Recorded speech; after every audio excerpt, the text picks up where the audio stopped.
Darrell Waltrip once pulled a rabbit out of a hat here.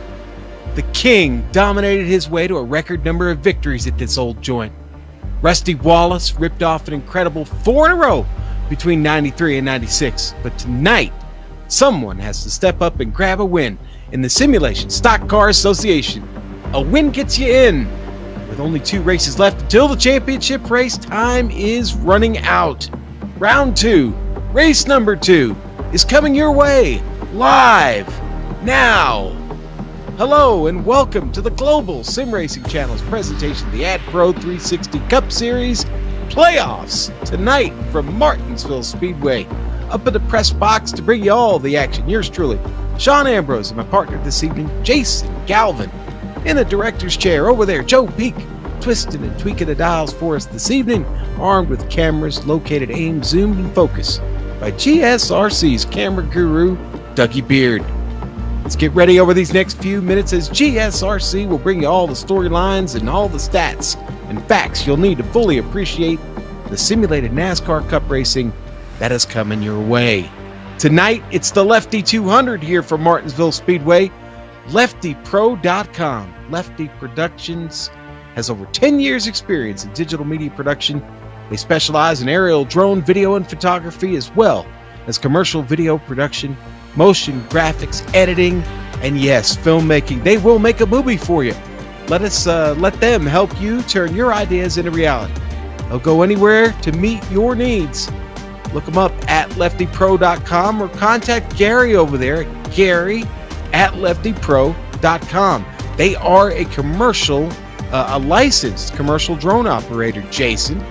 Now listen, drones are cool, but we got to talk about this track. It's for all the marbles and that famous grandfather clock tonight, but first, the drivers have to survive this historic venue. Tell us a little bit about it. Well, Sean, I think survive is definitely the right word to use. You talk about this track located in the Smoky Mountains of Ridgway, Virginia. They call it a half mile, but it's really just a little bit over that. And 12 degrees of banking in the corners is really not much in these big, heavy stock cars with all that horsepower. They call it a paperclip for a reason, right? And to see a lap around the track, here's our lap guide.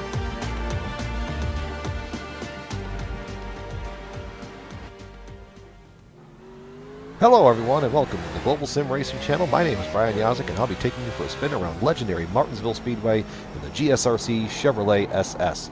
Martinsville is all about rolling the middle of the corner and then out into the exit. That's where you're going to win today. So, going down into turn 1, you're going to try to float it down there and stick close to that curbing as possible. Not too close, because if you hit it, the car will actually jump up and basically spin out on you. Once again, going back down into turn 3, find the curbing, back into the throttle, and then right back out on the straightaway. Your braking marker is going to be right about that Sprint Cup sign on the wall. Some people choose to brake right at it, some choose to brake right after it. That's just the varying degrees of driving styles that are out there. Driving down into turn 3 once again, float in the middle of the corner. Don't get it too much. The car will wash out a little bit if you try to get too aggressive with it. That's what happened right there. Back down into turn 1. You're going to try to float it down in there. This is a little too high, but you can get a straight shot off coming off of the corner there. Once again, back down into turn 3, floating it in there, letting the car roll really nice through the middle, back onto the gas hard, coming on to the exit of the corner, and right under the start-finish line one more time. You might see guys run that second lane right up there, right above the seams, as the run wears on and the tires wear out, but I don't know if it's going to be too productive, but people will certainly try. Back down into turn 4 again, off, back underneath the start-finish line, and you've completed your time around Martinsville Speedway. It's going to be a great race today. Tempers are probably going to flare, and guys, the winner of this race is going to be the one with the least crinkled up car. So, my name was Brian Yazik, and this was Martinsville Speedway.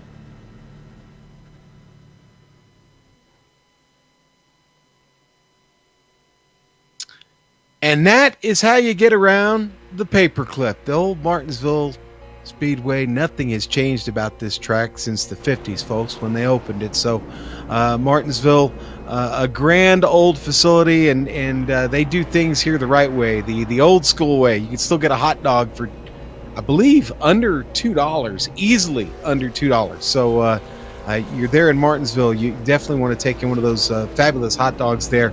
Now, before we talk about qualifying, which is just getting underway, you see the cars lining up on screen now.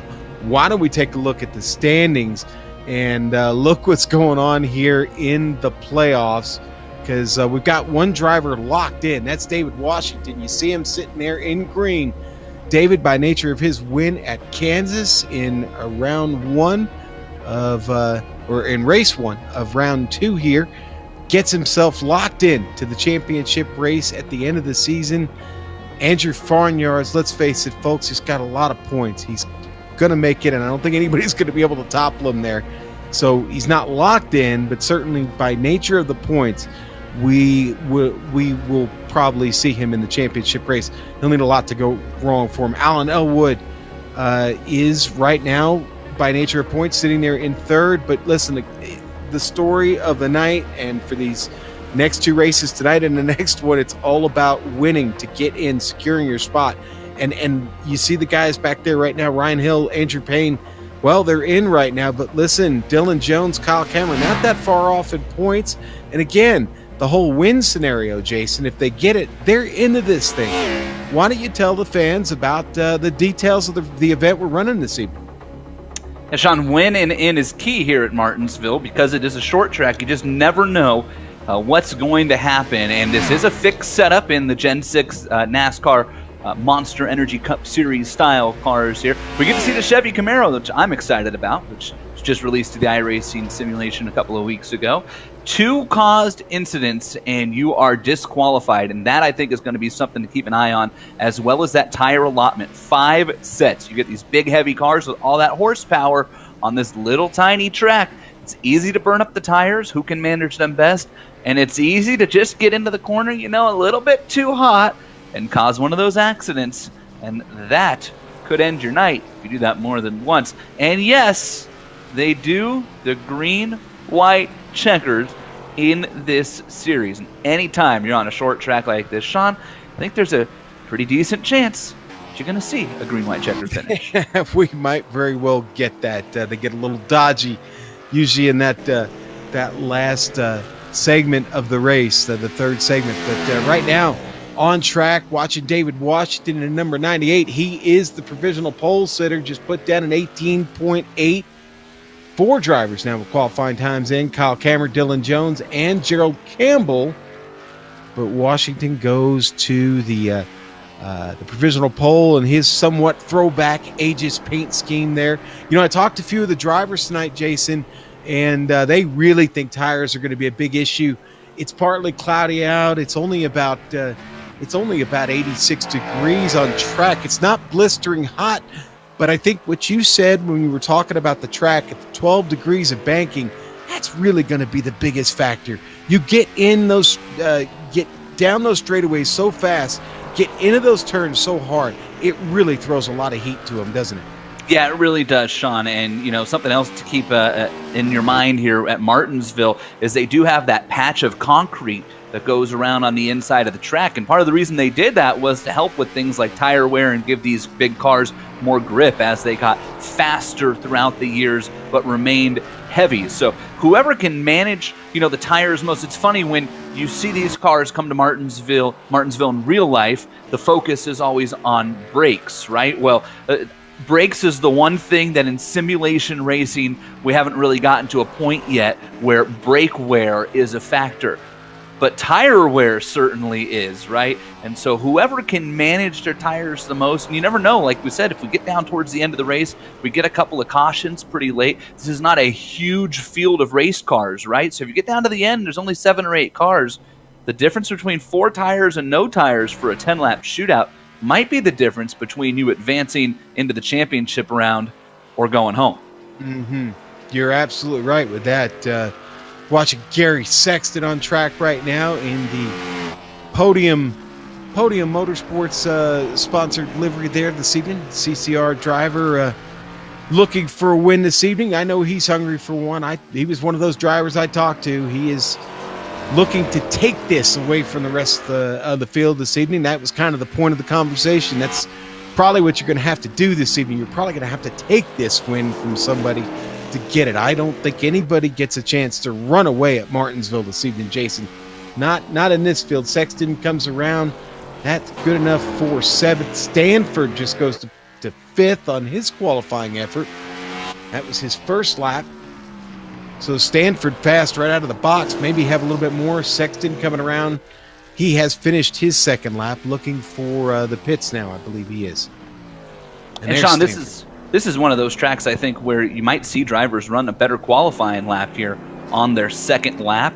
And you might even see them run better qualifying lap with the track more rubbered up. And that's usually kind of a converse thing, right? But we talked about the grip issues that this track can have because of how much power these cars make and how heavy they are. Well, if you get some rubber laid down on the track, a lot of times Martinsville, Bristol, Richmond, they tend to play out where you can actually get quicker as a group qualifying session like this goes on. And a lot of times, it's your second lap after there's some heat in the tires that's better than the first lap. You know, you get some heat in the tires, you get a rhythm, because this track is so important when it comes to a driver's rhythm and an ability to hit your marks lap after lap, same amount of brake pressure, same amount of throttle control, same amount of cut through the corner.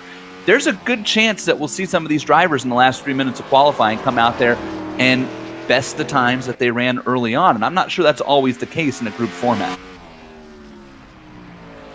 Well, Richard Regan gets his second lap in, and that's still only good enough for 8th with a 19.1. We got 6 drivers with 19.1s there, split by mere thousandths of a second. And but to get to the pole, you're going to need an 18.8 or lower to battle David Washington, who sits on that provisional pole at the moment. And Richard Regan, I think, might have been the last of those. I don't see anybody else waiting to come on track. So what we'll do now is, well, I think we'll talk about our pole winner and what they're about to receive here. In fact, yes, they are, in fact, calling it final here. That is it. We will award the Sim Speed Shop Pole Award tonight to David Washington. And that Aegis Ford, he is the round 22 winner. And for every 2 poles a driver gets this season, they get $5. And the driver with the most poles at the end of the season earns $20. We're going to tally up those totals for you for the next race and kind of give you an idea of where everybody's at.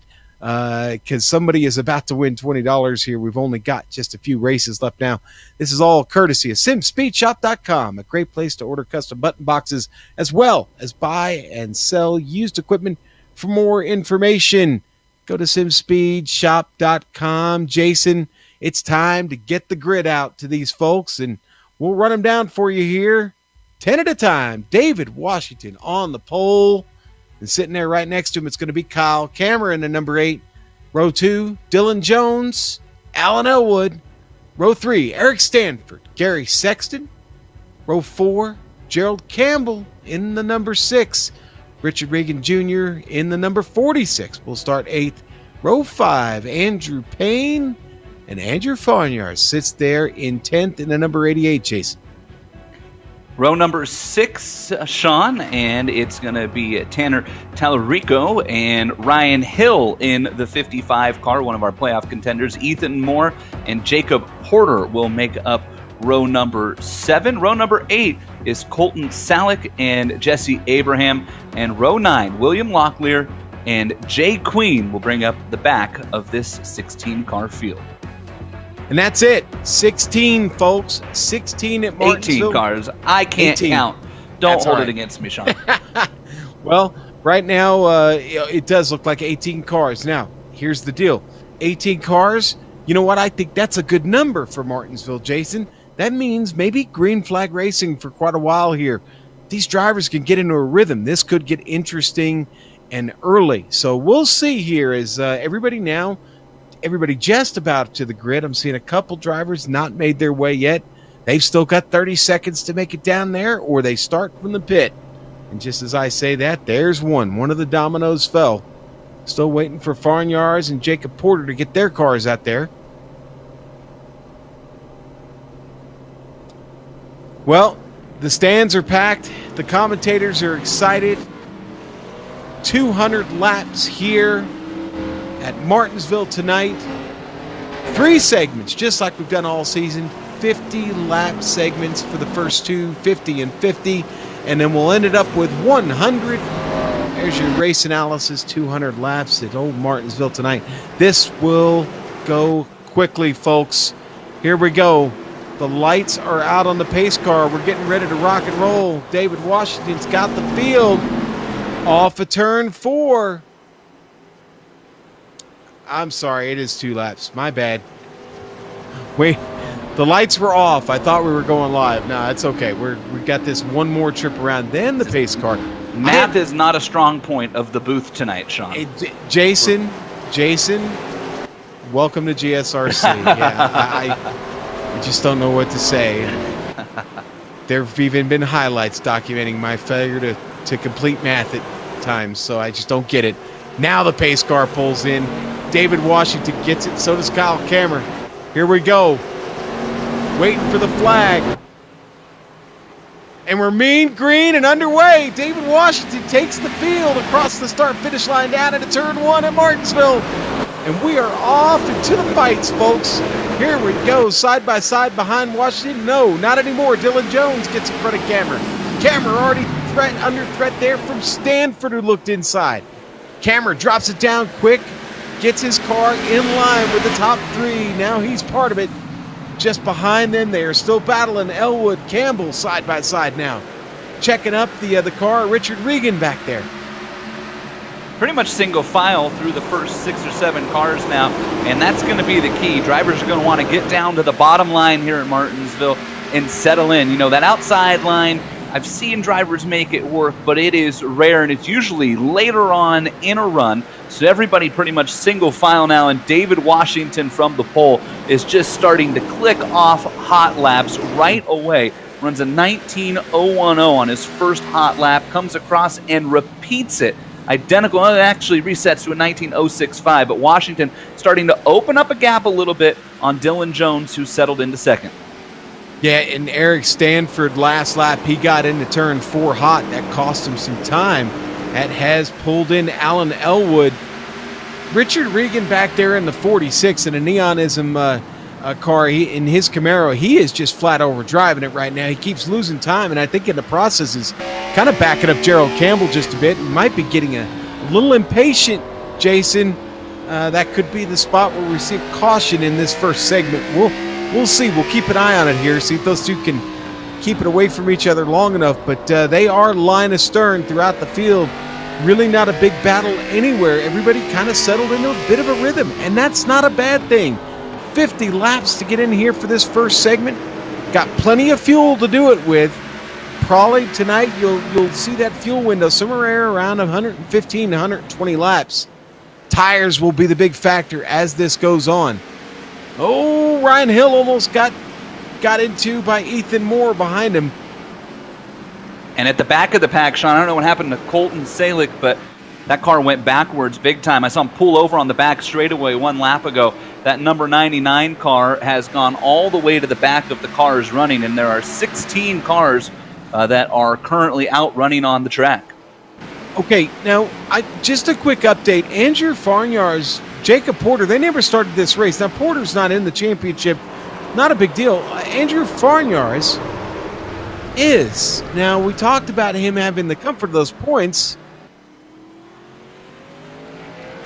Oh, and we almost had a spin there. Watching on screen there, Colton Salick. He is really off the pace right now. Jason finds himself almost 5 seconds back. Yeah, Salick's going to be in danger of being lapped here momentarily. David Washington's now on the same straightaway as Salick already. And you're talking about Farnyar's not starting this race, Sean. It makes you wonder if he receives points simply for taking a qualifying lap, if, you know, that kind of will leave him in a situation, given the car count, where he's locked in on points going into the final race of the playoffs. Yeah, he doesn't get any participation points if he doesn't make the field. So, you but never know, right? Yeah, he does have plenty of points, though. Really, I don't think any. Well, mathematically, nobody can catch him, so he's in good shape. And really, mathematically on track, speaking right now, David Washington doesn't seem like he's under any real threat. Jones digging hard back there, but I think he's driving a little bit out of the mirror, trying to keep Kyle Kammer back there, and the focus maybe needs to be a little bit more on how to try and pass Washington. I do say Dylan Jones looks like he's trying to take care of the tires a bit, Jason, that line he's running right now. And that is exactly what I was just thinking, Sean. And he's actually starting to roll Washington, getting into the corners a little bit. So if he can find a way to make that number 16 Ford kind of cut and drive up out of the corner a little bit better, that might be beneficial to him. But Jones, the first one to move up the track and see if he can't find either a little extra grip or cool the tires off and kind of save them. And looking over, he's kind of slowly reeling in David Washington here. Yeah, he is. And in the process, he's dropping Kyle Kammer. Kammer, I think right now, has got the car about as good as he can get it. The good battle is right behind Kammer between Stanford and Regan. Regan seems to have settled down just a bit now and has found himself at the back bumper there of Stanford. So Stanford had a little bit of trouble early, but he settled down also. Most of this field looks to have things under control here, as we've already ripped off 16 laps in this 50-lap segment. And there is a bit of a battle shaping up as well in the 6th and 7th positions as Alan Elwood leads Gerald Campbell in that big green Neonism number 6 car. Campbell is getting into the corner much better than Elwood and kind of having to back that car up as he gets in and whoa it up to stay off the back of Elwood, and he is all over him down the back straightaway. In fact, Campbell's going to peek out here, and Elwood wisely just lets him go. Yeah, Elwood, no big hurry here. He decides to take the safe option and just let him go by. Washington, hang on a second here. Now we've got a bit of a battle. Washington gets passed by Dylan Jones. We were away from that. Let's look at the replay here real quick. I think we've got it. And here we go to another GSRC replay. And Dylan Jones becomes your new leader. There it is on screen. Washington just maybe got it. He just misses the braking point. I think something caused that car to push up the hill, Jason. But it results in Dylan Jones taking away the lead. We haven't seen Mr. Jones at the front of the field here lately, so it's good to see him. The window licker Ford is on point right now. Really and clicking good off move. some mighty quick laps, Sean. 19.7 the last couple of laps. David Washington is actually kind of been backing up a little bit to Kyle Cameron. Eric Stanford has actually been one of the quicker cars on the track, as well as Gerald Campbell, who we saw move up a spot a couple of laps ago as well. But, with David Washington kind of missing that corner there, that goes back to what I talked about a little bit in pre-race here, right? It's so difficult to hit your marks lap after lap on a track like this. It's not a big track where you just kind of gliding the car into the corner. You've got to be consistent with braking, consistent on the throttle, and if you mess that up at all and it starts to irritate the tires a little bit, it can kind of compound and snowball itself. So, you get in a little too hot in one corner, the next corner you think, well, I'll just get back to where I was, but maybe that right front's a little too hot. Maybe you hurt the right rear coming out of the last corner, and then you make a big mistake, right? So it's easy to do in these cars here. Hey, listen, I wonder, Dylan Jones going to the lead, I wonder, is that a disadvantage for him right now because he's catching the traffic first? Maybe David Washington doesn't feel necessarily so bad about that. Let Dylan Jones get out there and be the scout. And Colton Salick will be the first driver that Dylan will have to kind of go by there. Oh, actually, somebody just pulled over. William Locklear just pulled over. Yeah, William Locklear down there just said, you know what, I'm going to make it really easy. Yeah, he's still just kind of, he's got the red cape out. It's just, ole, gentlemen, come on by. And Colton Salick's actually kind of rattling off some decent laps here. He's been down in the 19.9s and 20.0s, and his best lap time in this race is not anything spectacular. And boy, Jesse Abraham in front of him almost just got up into the wall, Sean. That car got in really high. It went in sideways, too. Oof. That was a nice save by Jesse. Finds himself in 14th right now. That's where he started. Let's look at Stanford. We got action, folks. Gerald Campbell just gets by Stanford. And they were 3 wide coming out of the second turn. Boy, that is some tight racing. Yeah. 1 and 2. You do to run side by side here, Sean, and to roll the outside, you have to really trust that car that you're racing next to.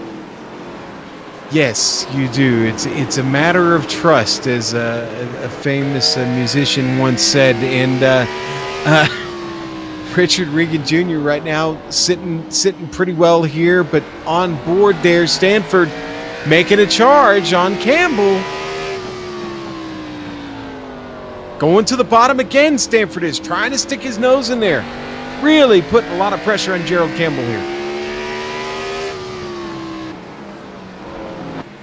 Campbell's got traffic he's dealing with in his own, and in front of him there in Richard Regan Jr. Not necessarily traffic, but it wonder if that's affecting him at all as far as his brake points or the line he wants to run. I don't think aero would be an issue here. At least you wouldn't imagine not much that aero would be an issue as far as getting into the corners. Man, last trip around, Stanford had a moment off turn 4. He saved the car. Got pretty lucky, and what it's done, though, is it's backed him up to Alan Elwood, who's breathing down his neck now. That's where it seems like the really intense racing is going on right now, Jason. Is in the middle of the pack, and no, our leader just got into it. Jesse Abraham down the front stretch, out of turn 4. They made contact. Oh, my. Oh, Dylan didn't need that at all. We've got the replay for you. Jones sends it in. And maybe Jones actually got a little loose there on maybe that part of the apron, Jason, is what that looked like. That's exactly what it looks like, Sean. It looks like he just clipped the apron and it kind of knocked him up into Abraham. And then Jesse Abraham, I think, in a haste to get out of the way, ended up hitting the wall pretty good down the front straightaway as well. So that number 97 Neonism car could have a little bit of damage on the right side from getting into the wall. Yeah, it's a good point, Jason. It does, in fact, on the right front. And poor Jesse, he was really the innocent bystander there. Dylan didn't mean it, but you'll see what making contact with that apron's going to do throughout this race. It probably won't end up well. So got to calculate those passes a little bit better. Dylan Jones hangs on to the lead. 14 laps to go to the end of the stage. Washington is now falling back a full 2.5 seconds, Jason. Jones really starting to run away. Yeah, Washington has been unable to catch the lap cars even, Sean, as both Abraham and Salick are there. Yeah, Salick going for a ride out of 4. He was a 4-wheel lock up there. Jesse Abraham did a good job of just getting the car slowed down to avoid it. And this has brought now David Washington and Kyle Kammerer into this mix. This could be a great opportunity for Kyle Kammerer to get that second spot away. And Kyle Kammerer has been quicker than David Washington the last few laps. And Washington, one of those drivers who's locked in, the only driver locked in thanks to winning last race at Kansas. But Kyle Kammerer's a driver who's in 7th in the point standing, so he needs spots. And Dylan Jones is the driver that he's chasing. So every spot counts right now for Kyle Kammerer, not just in this race, but points racing as well. So maybe he'll have a little bit extra urgency when he gets to David Washington, knowing that Washington essentially just racing for win trophies at this point. But Kammerer's racing for his season. You know, there is a fight going on for 6th right now. We're not paying much attention to it. Stanford still trying to hold off Elwood, but Elwood every lap is making an aggressive move to try and get around. Hasn't paid off for him yet. He's certainly hunting for the right line to get it done. And now with only 10 laps to go on the stage, things are about to heat up. These little 2-car battles we're having, the one in front of them is Campbell and Regan. They could get interesting and quick. The other thing to consider, Sean, as well, is a restart for the start of stage 2, right? Where do you want to be on starts and restarts here? Usually on the bottom. So it's advantageous if you're the car in 6th like Eric Stanford is, or the car in 4th like Richard Regan Jr. is, You want to be able to pick up that one extra spot and get yourself in a position where, as long as pit stops shake out normal and nothing really changes on pit road, you're going to be the one with the inside line on the restart.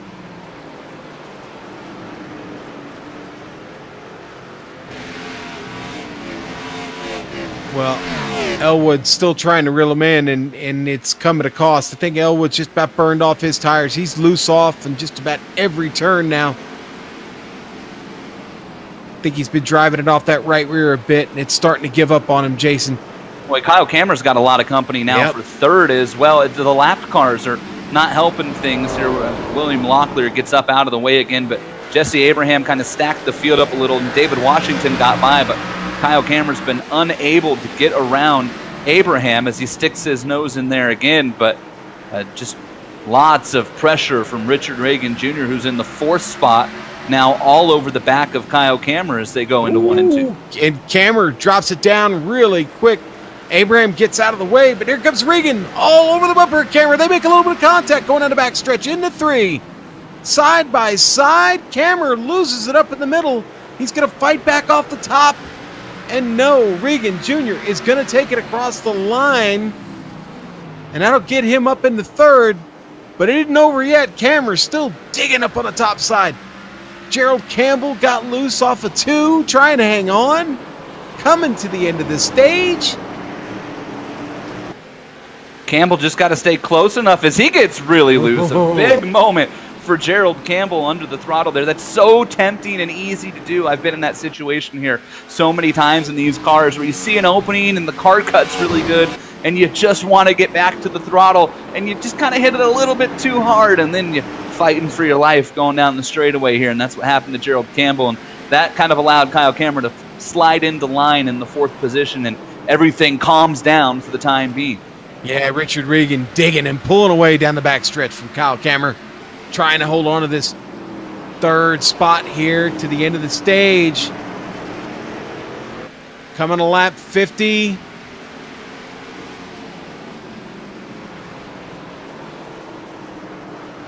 And our leader, Dylan Jones, catching more traffic, but I think he'll have to settle and sit behind it here for one more lap.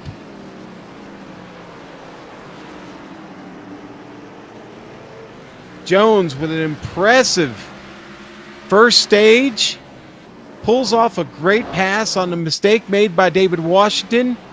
It's been all downhill from there as he comes on down across the start-finish line.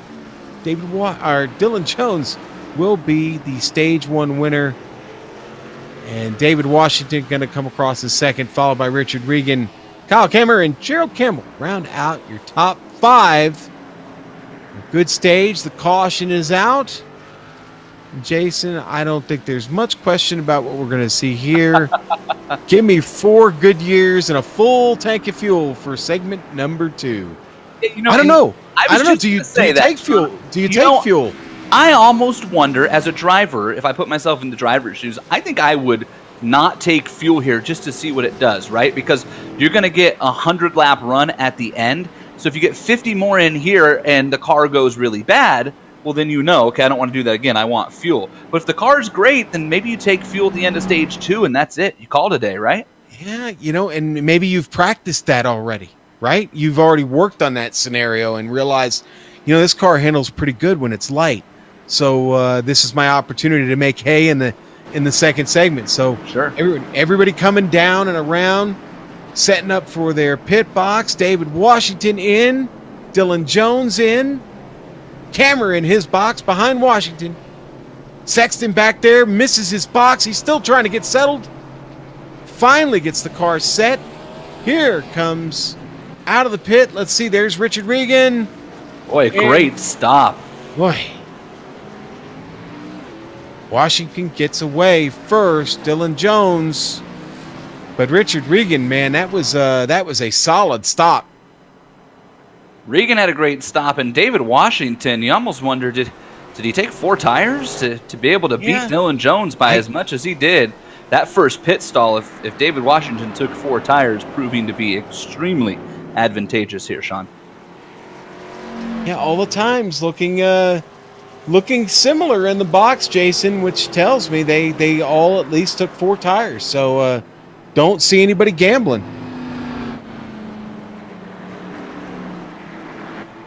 David Washington, in fact, actually had a slower stop in the box than Dylan Jones. So there's something to keep an eye on. That first pit stall, talk about being a big deal for David Washington. Gives him the lead back.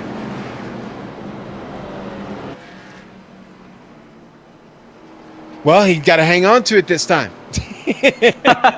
That is true. Listen, nothing wrong with the run Washington had. He's in. He secured his spot with the race at Kansas. But, hey, listen, if there's one track on this circuit, the NASCAR circuit, you want to win at, I think Martinsville is right up on the list. I mean, honestly, is there a better half mile? Well, you could argue Bristol, but this is just so much different than Bristol. This is Bristol's the old cliche jet fighter in the gymnasium thing. This is Marty, man. This is old school, right? Yeah, this is a bigger version of Stafford or South Boston. This is what NASCAR was built on. Yep. Thompson. You think about all those great short tracks of the Northeast where the asphalt modified started in the very early 40s and then grew into what became the modified tour, the open wheel modifieds, and NASCAR, the birth of late models and sportsman classes and all that. And geez, Martinsville's been doing it as long as just about anybody else. But David Washington's got the field again, just like we had it at the beginning of stage 1. Pace cars got the lights out. Everybody lined up, ready to go down the Martinsville backstretch. The Lefty 200 tonight. LeftyPro.com, our big sponsor this evening. 50 more laps to go. Well, not quite here in this segment. We're going to lap 100. Pace car is off, and we're mean green and underway again. David Washington. Same chapter, same script as when we opened. He gets away. Richard Regan Jr. sliding through the center of the turn. Does a good job of staying off of Kyle Kammer. Kammer fighting for that 3rd spot just behind them. Jones, Washington got it sorted out already. But not Kammer, not Regan. Oh, and they almost make contact there into the turn. Yeah, that was awfully close. And how about behind Kammer, Andrew Payne and Tanner Tallarico? 2 names we didn't say at all are up. And we got a car, looks like in the inside wall back there, Sean. That was awfully close. Somebody was real sideways. I thought they were going to catch the wall. I think it was Gerald Campbell. It was. Actually, he was able to save it. He made contact, but he saved it and kept going. Everybody behaving themselves up front at the moment. Campbell trying to recover back here and make a move on Jake Queen. He gets to the inside in the middle of the turn. The car's got a little push in it, but he's able to hold on to it. Campbell has a lot of damage on the left side of that car too, Sean. And that's probably why he's fighting that steering wheel right now, Jason. But he does complete the pass on Jake Queen. Get himself back into 11th at least. Oh no, trouble for Ryan Hill. He gets hit from behind by Jesse Abraham. He's turned around in the center of the turn. The caution is out. From turn 4, the yellow laundry flies for the first time this evening due to a race incident. Jesse Abraham, Jason, just going to get a little contact with Ryan Hill just before that happened. Maybe Ryan was actually starting to go around first. I'm watching it. It looks like Ryan had it just woed up way too much. I don't know that he was ever going to go around, but he certainly parked that car in the corner, and you'll see it here. So he just gets in and for some reason just woes way up, and I think that caught Jesse Abraham off guard. I caught everybody off guard, Jason. You see the Red Sea part there. Everybody gets through. Just about everybody gets through with that much damage. But I think what might have happened is he might have been he might have felt that car starting to get loose. So what did he do? What you do when the car starts to get loose, you get out of the throttle just a little bit, right? And of course, like you said, it gives the appearance that he parked it there in the middle of the middle turn. Abraham really no choice, nowhere to go, and does pick up a little damage on his car because of that on the right front. Does have a little damage. You wonder if that's going to affect anything for Jesse Abraham, who I think had already gotten into the wall once after that contact with Dylan Jones. So maybe just kind of adding to the aesthetics If he comes back and wins this race, it'll make for a great diecast. Glass half full, Sean. Ah, that's great. That's great. My favorite is still the Michael Waltrip diecast. So the Bristol accident Michael Waltrip diecast. Have you ever seen that? I have not seen the diecast for that, but I do know the accident you're talking about. Do they have a Mike Harmon one as well? I don't know if they have a Harmon one, but they do have a Michael Waltrip one, and it's pretty funny. It comes like on not like a platter, but like on a flat stand, like a flat square base. It's just all these pieces scattered all over the base. That's pretty good. I'm going to have to do some research on that. Maybe I can acquire one for the office. Well, David Washington, who knows? Maybe he could acquire another win this evening here in the playoffs. Doesn't have to have it, but, you know, I talked about bragging rights at Martinsville a little while ago, and, you know, this is a great track to win at. This is, I don't know, anything over 100 laps here I consider an endurance race, especially if you're in the driver's seat. It's really, it's work, man. I mean, it's, you know, the old thing that people don't know much about racing. They say, yeah, you turn left, turn left, turn left. Well, here you really turn left, and you do it having under braking, you know, coming off a really, really fast straightaway. I mean, it literally is a drag race, right? I mean, to every corner. Oh, absolutely. Absolutely. It's get on the throttle, get on the brake pedal, get on the throttle, get on the brake pedal, back and forth. And 200 laps tonight will take its toll on these drivers. Who could do it the best? Over the course of this race, we're about to see the lights will go out on the pace car here as it comes across the start-finish line. And we are back to live. We're green, and I am live back with the action. Still on that replay. Not anymore. David Washington gets away, chasing, leaving Dylan Jones a little bit in the mirror, but the fight behind him is still back on. Richard Regan, Kyle Kammer, still going at it. Regan finally getting past him out of turn 4. A little further back, Sean, Gerald Campbell just dropped like a rock on that restart. He got a little out of shape in turns 1 and 2 and up the track, and then had nowhere to go in 3 and 4 and fell all the way back. I think he lost 5 or 6 spots, and he's still up the track. Remember, Campbell got into the inside wall on that last green flag stint, and we were wondering how much that might have hurt that race car, and you see him running way up the track, and then maybe lend some credence that that car is not handling the way he wants it to. Well, Ryan Hill was happy to get by, and that's all that matters to him. Right now, Kammer back here under threat from Andrew Payne, who's pushing hard. He's backed off now just a bit, maybe dealing with his own issues there. Tallarico filling up the mirror of Andrew Payne.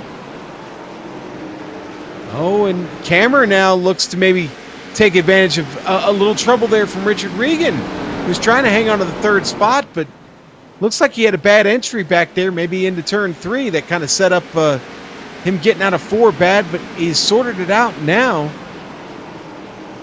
And Kammer was definitely the quicker car on the first run for most of that run, and then it felt like kind of Richard Regan's car might have come alive towards the end of segment 1. So Kammer trying to take advantage of that right now while he can. And in a similar situation out front too, right, Sean? David Washington, just like early on, opens up 4 or 5 car length lead over Dylan Jones for the first few laps of the segment. And now here comes Dylan Jones, just kind of slowly chopping a little bit of time off every lap.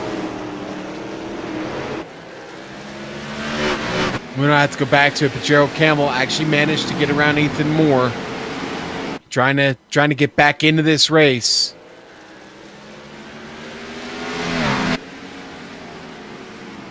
Well, so far so good for David Washington. That was a fast lap last time by.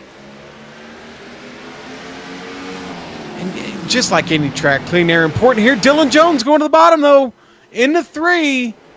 Again, is Washington just letting him go? Or did Washington... That was curious. That was very curious, Sean. He left a lot of room open there. It's almost like the second that Dylan Jones showed him a nose, like, hey, I'm going to take a look, David Washington said, go ahead, you know?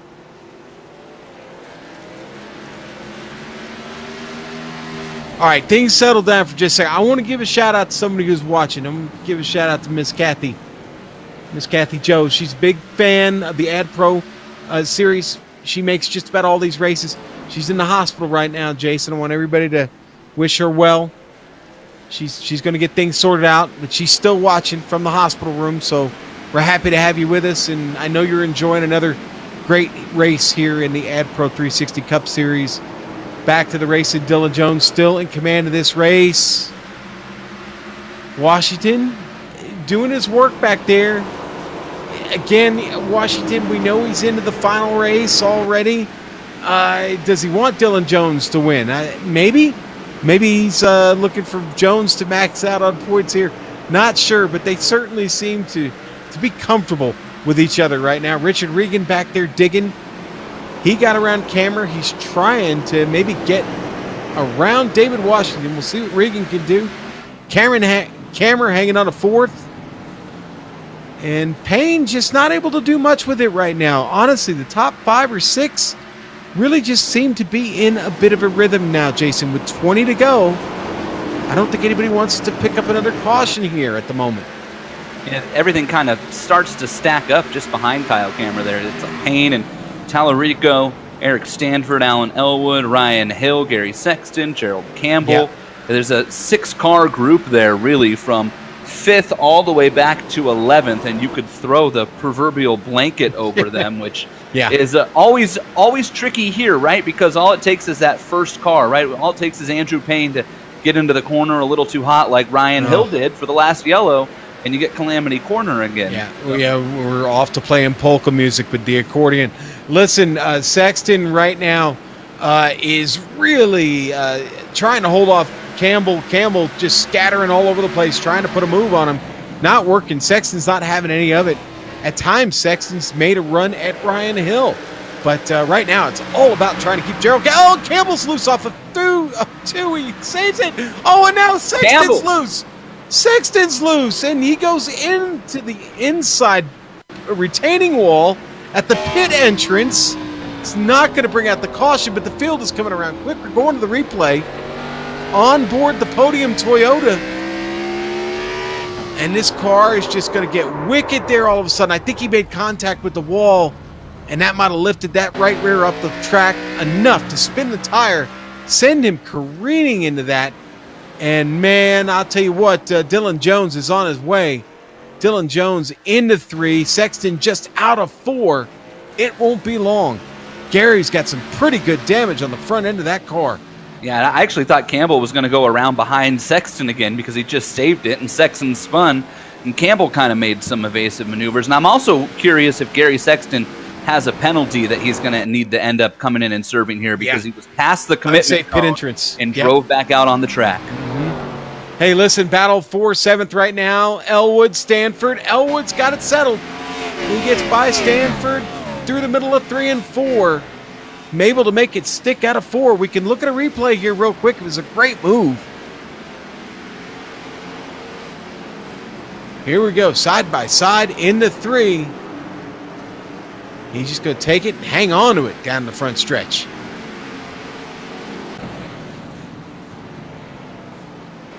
Elwood now working on Tallarico. Boy, almost got into the rear end there. Maybe a little chrome horn almost present. Tallarico just slower in the middle of the turn, and it is backing Elwood up. Elwood trying to get busy here. Just 11 laps to go to the end of the stage.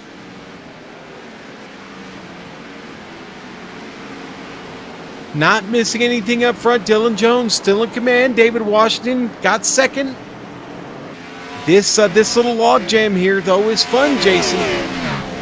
It is, and just a quick update, Sean. Race control cleared Gary Sexton's black flag, so he did not have to come in, and he is driving his heart out right now to stay ahead of Dylan Jones and get that car onto pit road on the lead lap and see what they can salvage from it. That is a great battle that we were just on there, still on, from 5th back to 8th, and even Ryan Hill is not totally out of it there in the 9th spot. Those cars have really been glued together most of this race, and on that first run, Sean, it was a little farther back, right? It was 8th, 9th, 10th, 11th, and all four of those cars have kind of just moved up together, that old ball and chain deal, right? You grab on and let's go to the front. On board with Stanford here.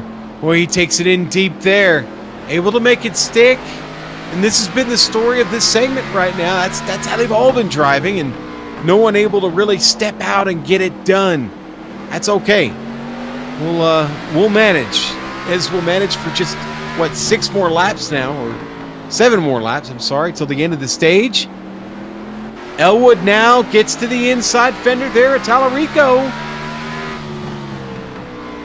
And he backs out of it. And then Tallarico runs up the track. Here we go. Elwood going to try and take it away down the front stretch. The drag race is on. No, Tallarico has it by a nose. Elwood going to try and fight him back on the bottom. Andrew Payne looking in the mirror, sees this battle. What a great job by Tanner Tallarico on the outside, too, to just keep rolling it. Not ever allow Eric Stanford to get clear and drive up out of the corner. And that's allowed Tallarico to just kind of cruise up there on the outside and stay close enough. As boy, they almost banged doors off turn 2. Boy, and I think Tallarico, he was wicked off of turn 2. Yeah, Elwood finally able to get the edge off of 4. Tallarico's still going to fight up there. He's got no choice. He's got Stanford right back there. He can't very well just drop in and follow. Oh, and now he's in the wall. Now Tallarico really smacked it that time. Stanford's going to try and take the spot. Now Stanford's got a 4 lock up. He gets it back under control, Jason. Boy, Eric Stanford was practicing his World Outlaws racecraft all the way through turns 3 and 4. And we'll take a look at it again. He pitched it into the corner like he was looking for the cushion, and then he drove it up out of the corner like it was on the loud pedal, and he was coming up out of the corner at Eldora or something. That was some pretty nifty driving by Eric Stanford. I'm not sure he meant to do it, but it was fun to watch. Generally, you'll take it any way you can get it, Jason, as long as the car keeps going in the right direction.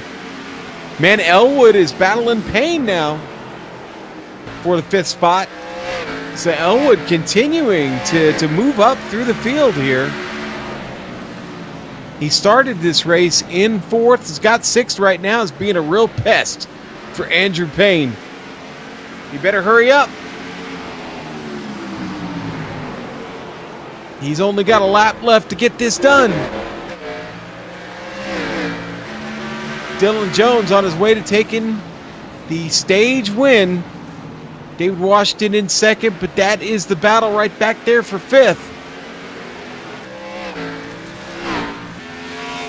Now we go to Dylan Jones. He's across the line, and he is your stage 2 winner. The battle off of 4. Payne's going to win it. He will be 5th in this 2nd stage. David Washington, Richard Regan, Kyle Kammer in between. That's your top 5. And everybody will get around, catch the pace car, and prepare to hit your pit stall. Jason, that was another good segment. We picked up that early caution. Then they got to racing it, and racing really well. Yeah, they are racing well. We've seen some drivers like Tallarico be able to hold that outside line, and Alan Elwood pick up some spots late in the segment there.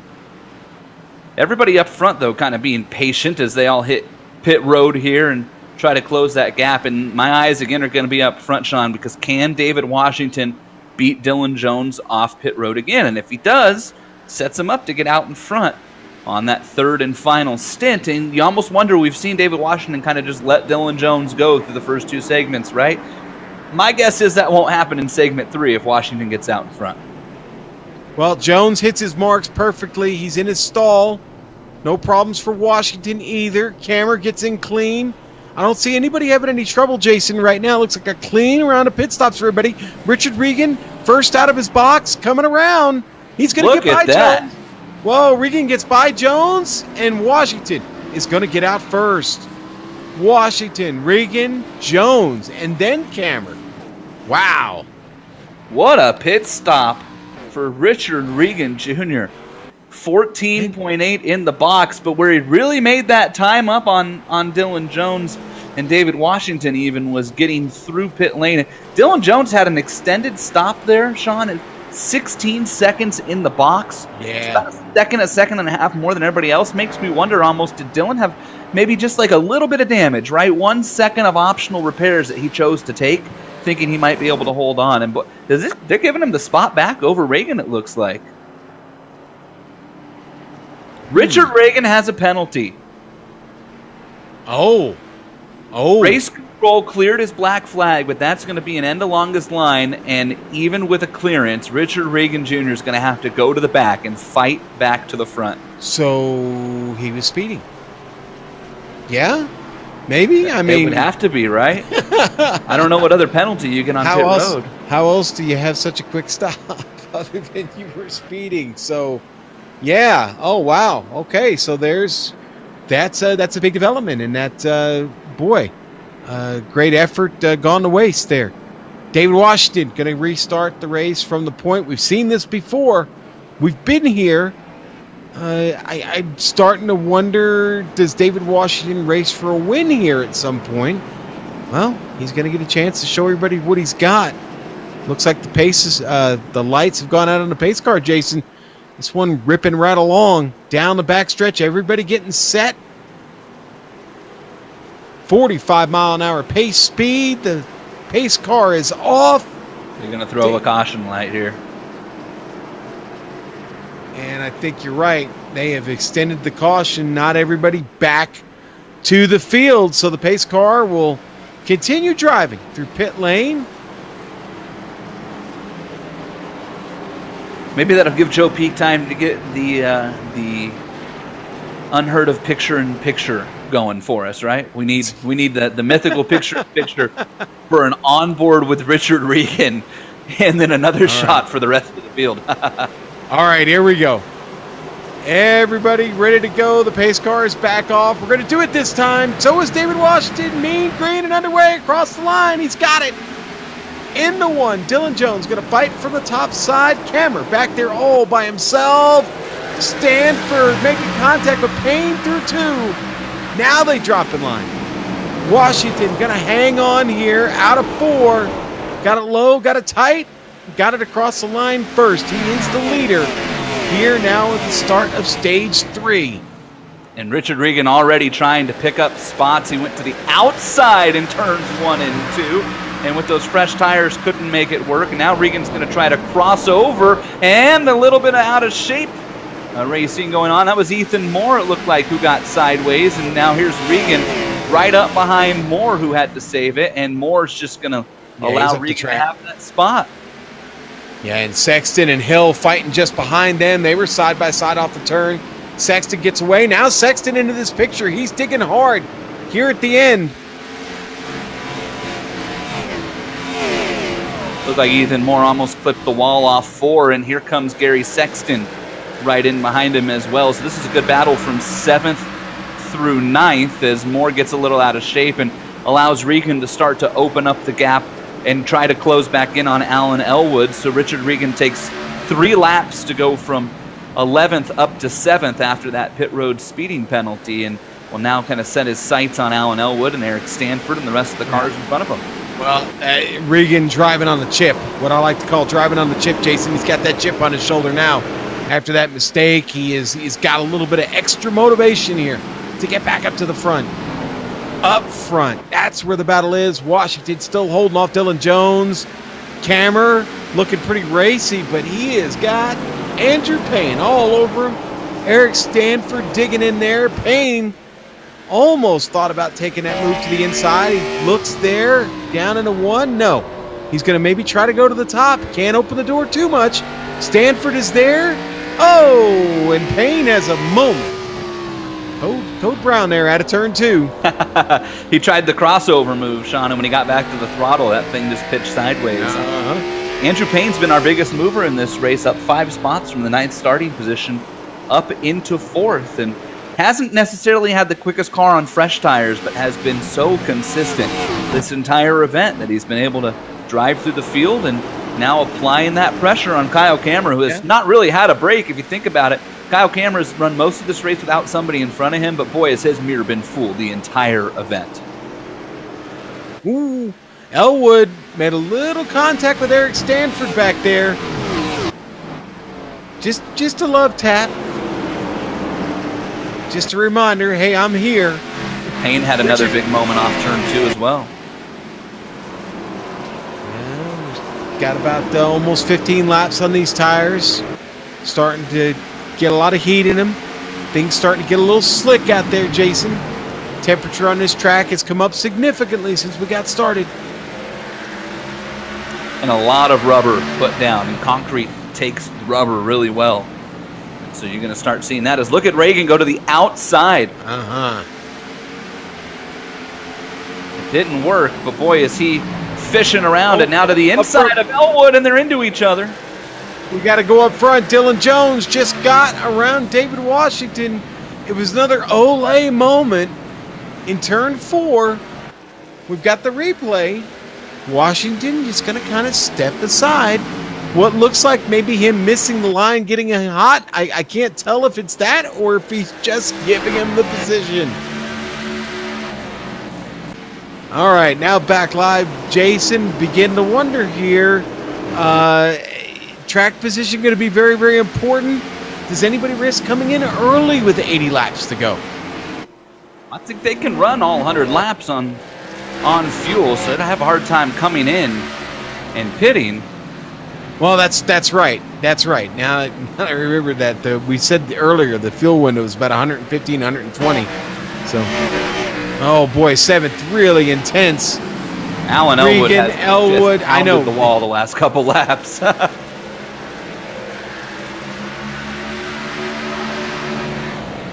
This is morning traffic on the 210, Jason. Right now going on. This is through Pasadena. Yeah, right now they just can't go anywhere. It's gridlock, man.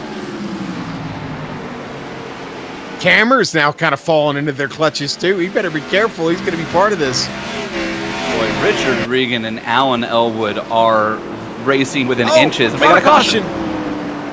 Oh, and I think it was Gary. It was Gary Sexton out of 4. He loses the rear end in the racing line. He doesn't hit anything, and nobody hits him, thankfully. Nick Gary just not having a good race tonight. He was really jacked up for tonight, ready to roll. Got a nice hot new paint job on the car. That is a good-looking paint job, Sean. Yes, it is. And but I tell you, I know he's going to beat himself up. There's 2 different. Oh, our leaders strategy come in here. Tires, Kyle man. Cameron stays out. Andrew Payne stays out. So Cameron and Payne on old tires are going to be at the front of this field when we restart. And it looks as if somebody else stay out too. Ryan Hill is out. Ethan Moore is out. There will be multiple lead lap cars that are going to stay out. This, as they say, business is about to pick up. Yeah, this is all about tires right here. I don't know. Honestly, they should have played follow the leader right there. I think this won't take long to figure out how this is going to work out. 2 tires for both of the leaders there, Sean. Both Dylan Jones and David Washington took 2, and once again, it's Washington winning the race off pit road. Everybody else going with 4. Are those right sides going to be enough? Interesting. Yeah, you know, I would figure that the plan coming in would have been to take 4, but the second that I saw 5, 6 cars stay out in front of me on the lead lap, I think I probably would have changed my mind and gone to 4, because at that point you're buried pretty deep in the field, right? You want all 4 of those tires. That's why I'm a little confused there, but you know, they've had to have practiced this. They've got to know the effects of 2 tires versus 4. They got a lot of traffic, as you said just a moment ago. They got a lot of traffic to get through, and that's always got to be a concern. Yeah, it's been a clean race, but man, when we get restarted, there's still going to be close to 70 laps to go. Not a marathon, not a sprint either. You're going to need to be patient. You're going to need to stay out of trouble, and you're certainly going to need to avoid any trouble if it happens right in front of you. So, Washington, Dylan Jones, Eric Stanford, Richard Regan, they've all got their work cut out for them.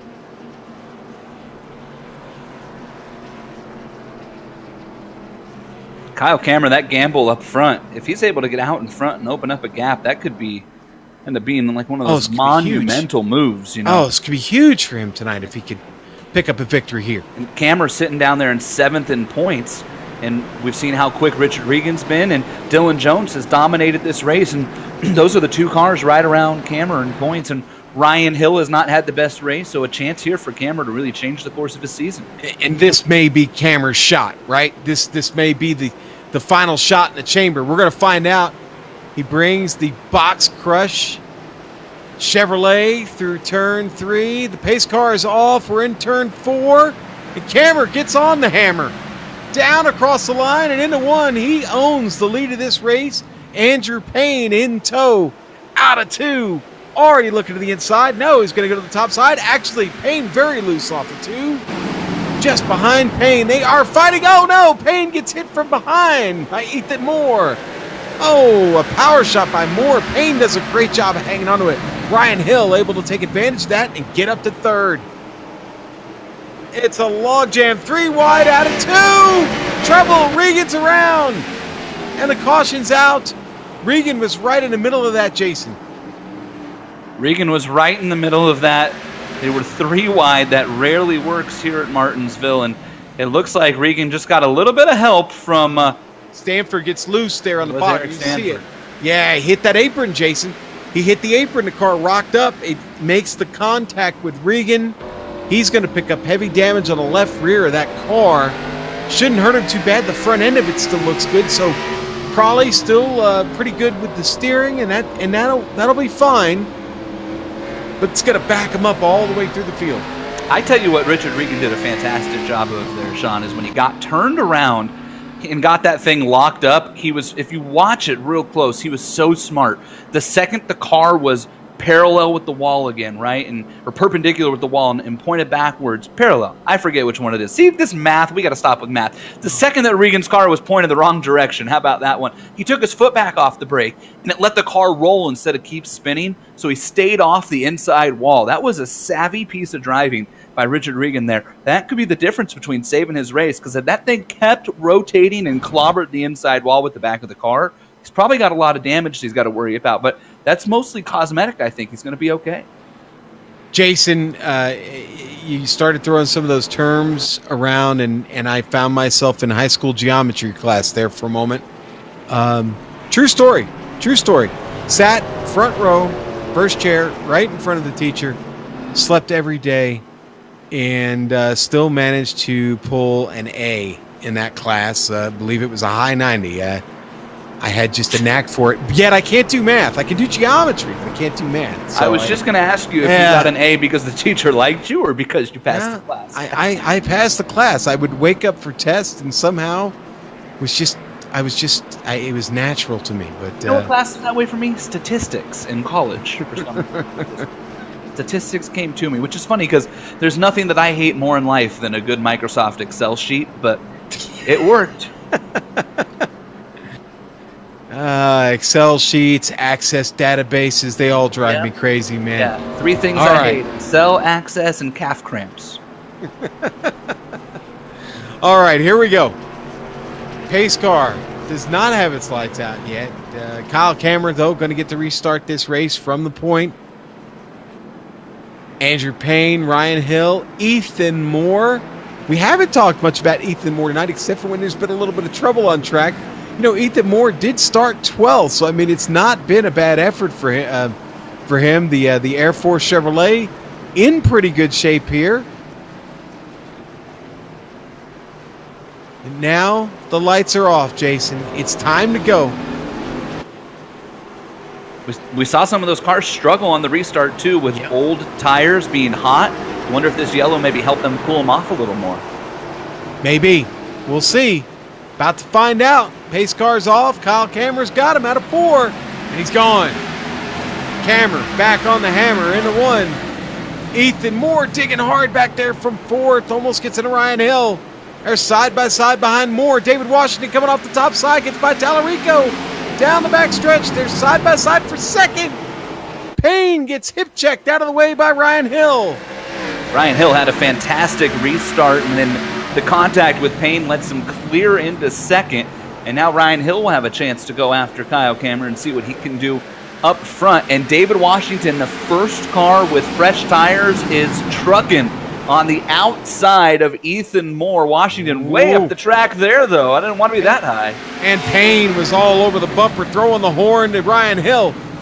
Now he's to the inside, and he gets the hip check on Hill. Woo-hoo. Man. Trouble in 1 and 2. We did have trouble in 1 and 2. No caution flag, but it was Gerald Campbell, Jake Queen, both get sideways and then both get going, so we stay green. And as I said, Kyle Cameron is the driver who has loved the chaos the most. He has opened up about a 3/4 of a second lead, and that's the biggest lead anybody not named Dylan Jones has had this race. Dylan Jones back there in a fight of his life right now, just mired in this pack of cars. Tallarico got hot into the turn, had to check up behind Ethan Moore, and that's stacked up Elwood and Dylan Jones right there. David Washington managed to navigate his way through here, Sean. So now Washington putting a lot of space between himself and Jones as far as the cars with fresh tires. Yeah, Jones is in trouble here, man. He is in trouble, nowhere to go. He keeps having to get out of the throttle, get on the binders. Totally scrubbing off all of his speed. Stanford right there all over the back of him.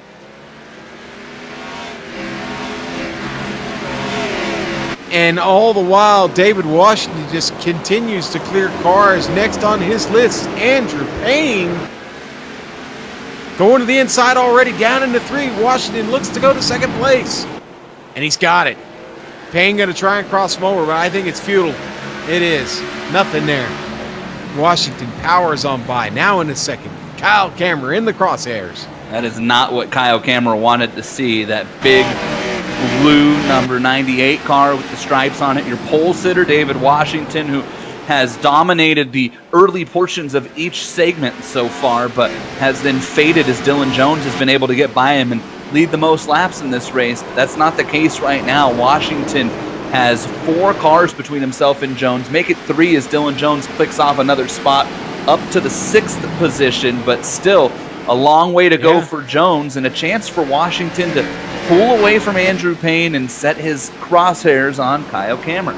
Yeah, Jones is tracking now, but he's got a couple of really fast cars fighting in front of him in Elwood and Hill. This is not going to be easy. Washington continuing to just open it up a little bit more, try and get his way to the back bumper of Cameron. Elwood going to try and move on the outside here around Hill. Wow, I think he's going to make that stick. Look at this. Elwood with a nice run. Great move. A great move. And Hill and Jones are drivers who are 7th and 8th in points. Right next to each other as Hill gets way sideways into turn 3. Yeah, they are on the boogie, baby. They are definitely on it. It's like I said, hey, it's like I said in the very open of this race, man. Somebody needs a victory tonight. We're running out of time. You can lock yourself in. Elwood, Jones back there look like a couple drivers who are really trying to get it done. Jones was kind of rolling the outside, and David Washington has caught Kyle Cameron for the lead. He has. Up front, and it's about 1 car length as Washington's going to look to the outside in 3 and 4. And now he'll try that crossover move and try to get that fresher rubber. It's not really fresh anymore at this point, but about 20 laps newer than what Kyle Cameron has. So Washington trying to use that to his advantage and clear Kyle Cameron and be able to open up and really set a gap to Dylan Jones, who has now moved up to the 4th position. Right. In fact, Jones and Elwood both get by Payne. Payne struggling with his damaged car. Trying to just hang on to that Camaro now at the moment. Maybe try and keep Ryan Hill in the mirror. And Payne's got something at stake here too. Boy, Washington got into turn 3 so hard behind Cameron that time that you could actually see the car start the black track. And now he's going to look inside of Cameron, and Washington's there. David Washington with his nose inside of Kyle Cameron, up off of turn 2.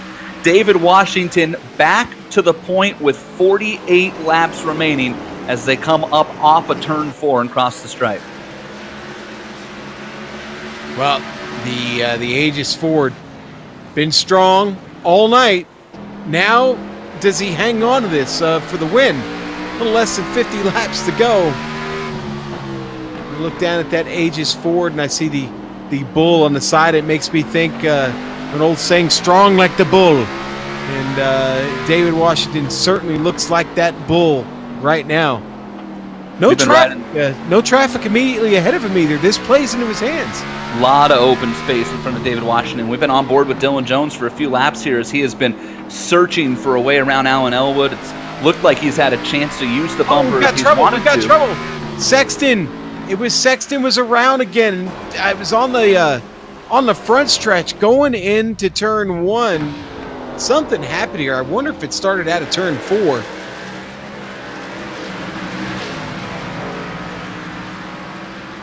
We did see some smoke out of turn 4. Here we go. Into 3, and it just starts to go around on him. He gathers it back up, but it just gets worse. Car spins around. Right there, he's good. He sees the field coming up behind him. Oh, and that's what happened. He was in the way, and then he just decides to pull off, get out of the way. Or something failed there at the end for Gary. Maybe. That almost looks like an equipment failure. Maybe. The way that car went down the front straightaway there, Sean. Yeah. And most of our leaders are on pit road, but Alan Elwood from the 3rd position stays out, and so does Richard Regan Jr. So Richard Regan Jr. does not want to trust his pit road speed limiter. Hint, these cars don't have them, but decided to stay back out after the last time. Yeah, well, that's a couple damaged cars at the front of the field. I mean, Elwood's got his own little bit of damage, but he's proved to be fast. Regan also has been fast, but that car's picked up a little bit of damage along the way. They're going to be on these much older tires than the rest of the field. I know you got to take a chance. I know you've got to want to win this race, but man, there's still 44 laps to go. Is that really? Boy, I don't know if you can hold off that pack of wolves for that long. Oh, I don't think that there's a chance that he's going to hold off the pack of wolves for that long. Kyle Cameron almost beat David Washington off pit road there. That was a great pit stop for the number 8 car. And Dylan Jones, I tell you what, David Washington probably wanted nothing to do with that caution, but Dylan Jones right now has to be saying a prayer to the racing gods with a little thank you at the end of it, because Jones now gets fresh tires, and Washington will be right in front of him on the restart. They'll be on the inside line with each other, and a chance for Jones to, if the plan goes to be, follow Washington to the front and then be able to try to chase him down again. And he was successful in doing that 3 times already tonight. Yeah, we may not be done with cautions either. I mean, maybe giving Elwood and Regan a little bit of a hard time. They might be banking on getting more laundry here and just trying to get a little time at the front. I guess the other question is, where is everybody at on sets of tires too, right, Sean? Because if Elwood and Regan are banking on more cautions late, maybe they have a set left that somebody doesn't, and then they can come in and take fresh tires and pounds. Or they've saved at least the right set for the end, right? Exactly. The right sides, remember? So we've had a few drivers take 2, so yeah, it could be. All right, the lights are out. Couple of new people at the front here. Alan Elwood, Richard Regan. We know they've got older tires than everybody behind them. Washington and Cameron will be on that second row as we get ready to go back green and live. Elwood takes him slowly through the middle of turns 3 and 4. How long will he wait? He doesn't wait long. He's gone, folks. Elwood, Regan with a great start up top. Washington comes right along down on the inside. He doesn't waste any time. Has to check up just a little bit there in the center of the turn. Now Washington's got the power into 1. He's going to clear Regan just barely. Regan still outside that rear fender. Now drops back. Here comes Dylan Jones. Washington already going to the inside here for the lead. Elwood, Washington side by side out of 2. Washington going down the backstretch.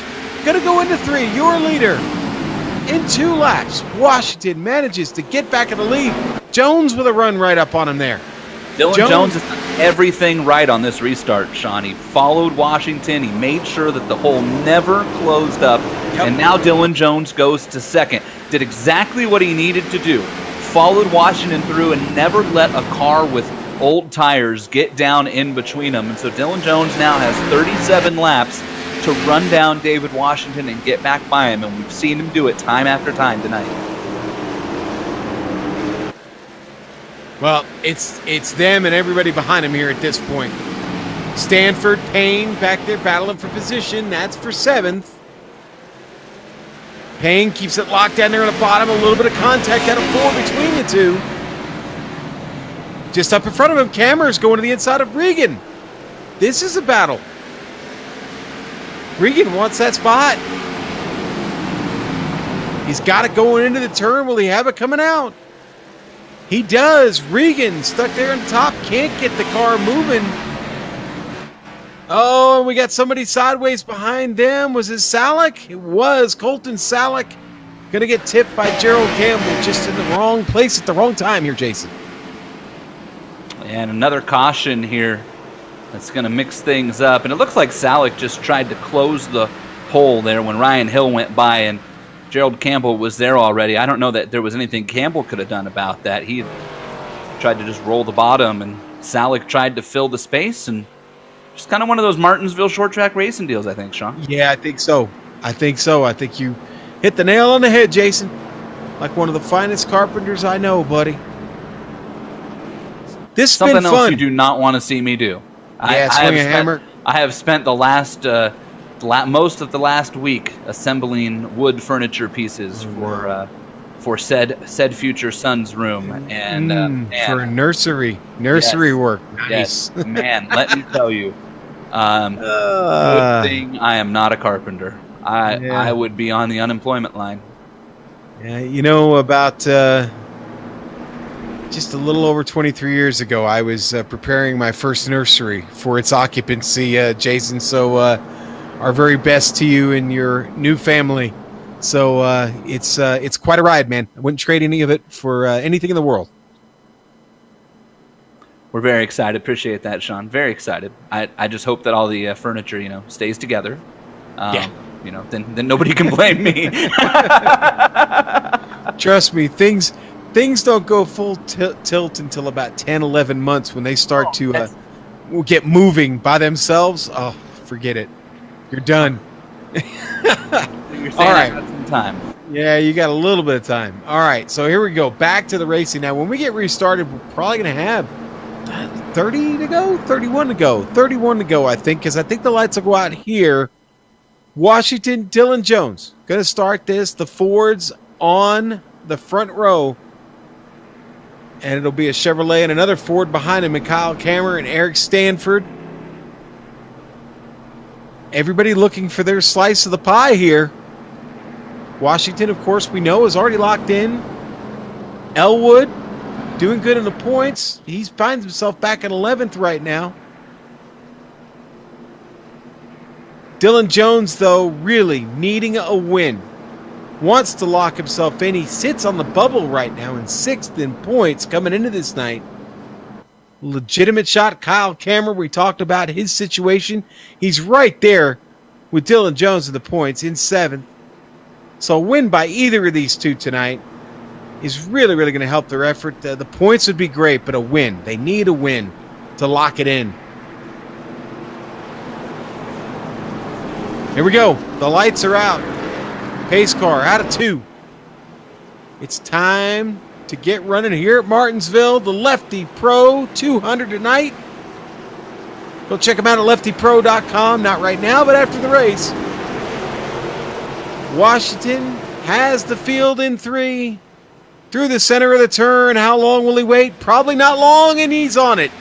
Washington back to the throttle across the line. Down into 1. Dylan Jones coming around the top side. It's going to fight him hard. Kammer actually able to get away from Stanford. It's Stanford and Payne side by side now battling.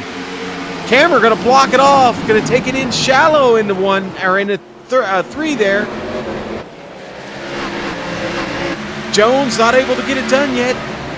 Washington still in command. The battle is for 4th. Stanford, Payne still slugging it out. Those two red and white cars seem to have been together for quite a while. Oh, what a bit of a check up there. Payne gets hit from behind by Ethan Moore. Oh, and now Payne's back into the wall again. And oh, things getting a little rough down there. That was a big hit in the wall for Payne. It's going to drop several positions. He's struggling really, really bad and probably seeing a red mist right about now. Alan Elwood gets in the back of Payne. Payne just can't catch a break in the moment.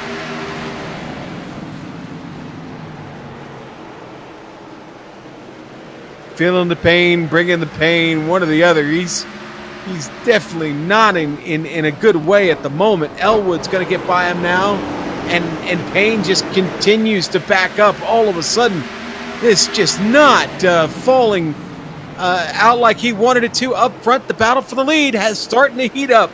Dylan Jones just made a run there at David Washington into turn 2. And now, coming out of 4, Washington's got the pace, got the line. He's right there. And just 24 laps left in this one now. So this is go time, as they say, as Jones now all over the back of Washington. Kyle Cameron was starting to reel those 2 in and then got a little sideways the last lap, and that caused him to fall back. And there goes Washington up the track, opens the door for Dylan Jones, but Jones not able to close in as they come off of 3 and 4 and back into 1 and 2. Washington gets down in front. Boy, really checking up in front of Dylan Jones.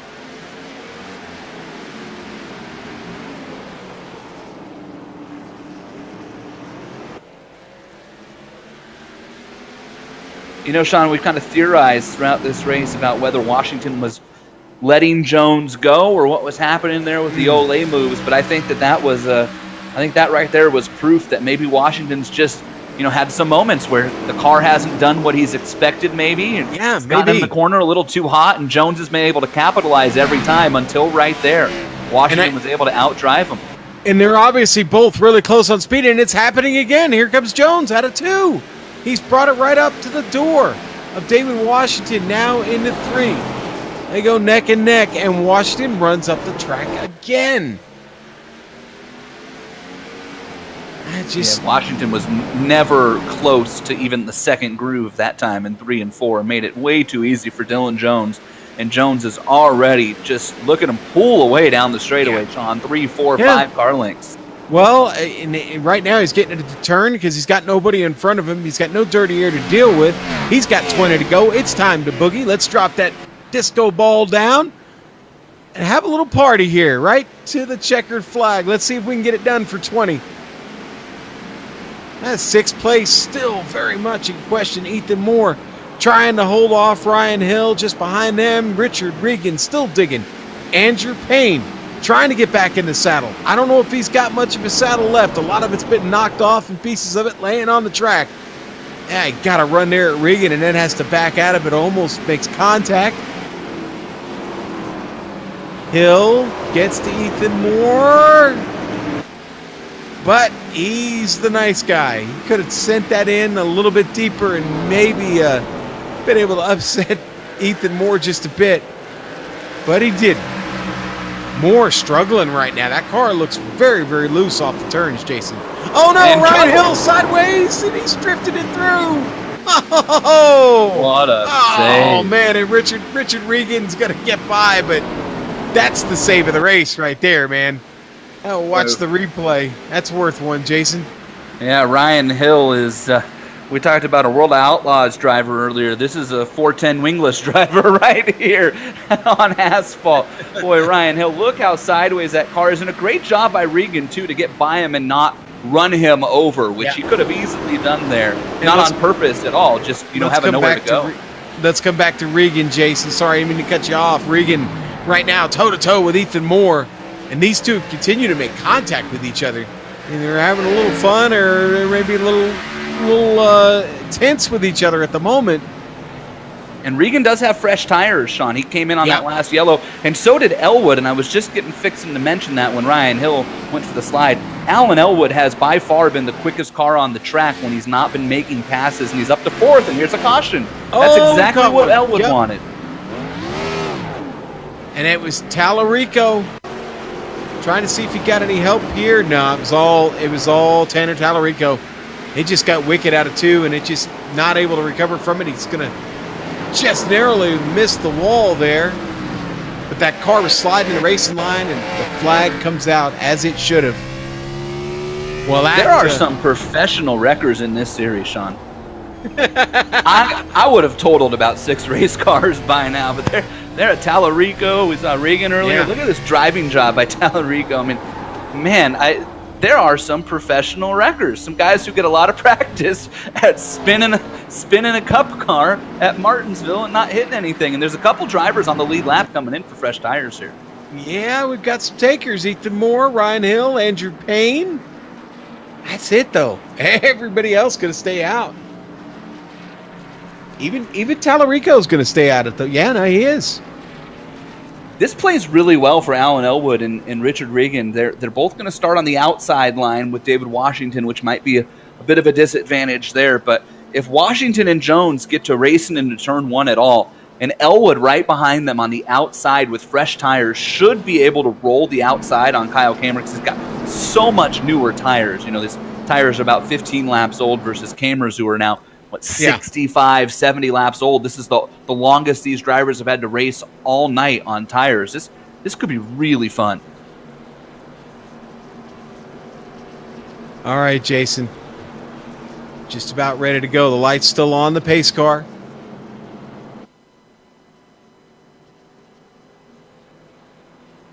All right, well, it's Jones, Washington, Kammer, Elwood, Stanford still in this. Richard Regan still very much in this.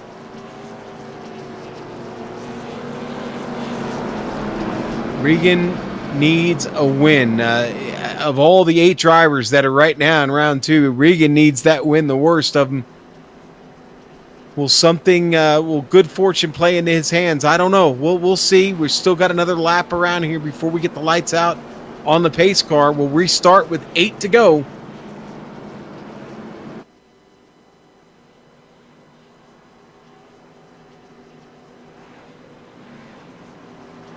Good opportunity to let everybody know immediately after this race. You'll want to go over to the iRacing Esports Network here on YouTube.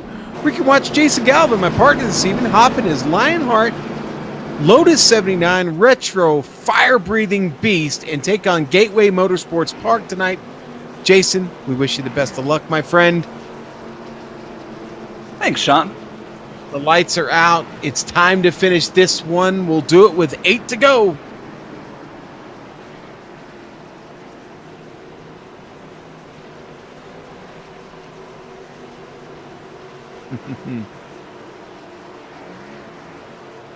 Here we go, fellas.